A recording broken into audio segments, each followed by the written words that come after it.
is a Matchless G45, built in 1953. It was a production racer based on their G9 500cc twin. In my opinion, this is one of the most beautiful race bikes ever made.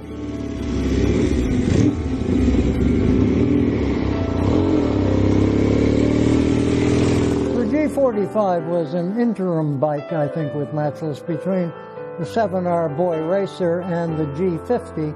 What it represents most to me is the absolute classic, ultimate looks of a race bike of that period, because I think they were just fine-looking machines. Over the 2 or 3 years these were in production, there were about 80 of them built. Bunge now says there's at least 40 of those in circulation.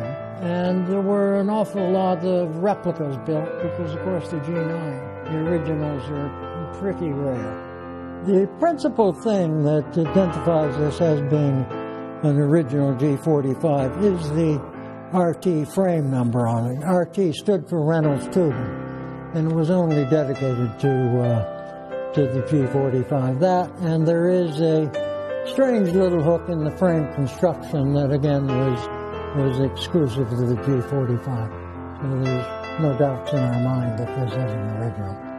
Yeah, a design feature I really like on this bike is, well, 2 things. The long-range tank, I just think adds a lot to its great looks as what a classic race bike should look like.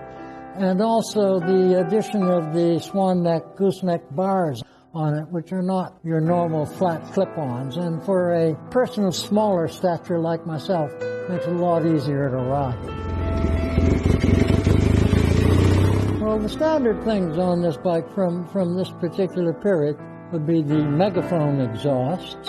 One of the most interesting features to me is that braking was always an issue. It's a twin leading through front brake, which was quite good, but it has the addition of the bacon slicer, which were these large alley rims added to the front to enhance the cooling, give you more cooling area.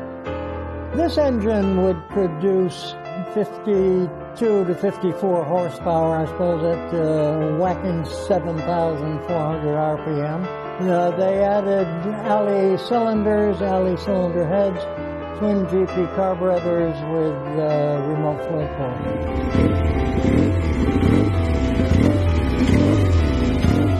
It feels great to ride this, actually. I've ridden it at Cadwell Park and Parade. We had to do quite a lot of work to silence the megaphone slightly to get down to 105 decibels. It was fun to ride, handled good. I'm far more familiar with 7R G50, but it is the same frame and running gear as either of those bikes. What I did enjoy most was the benefit of the symphony of 2 exhaust pipes.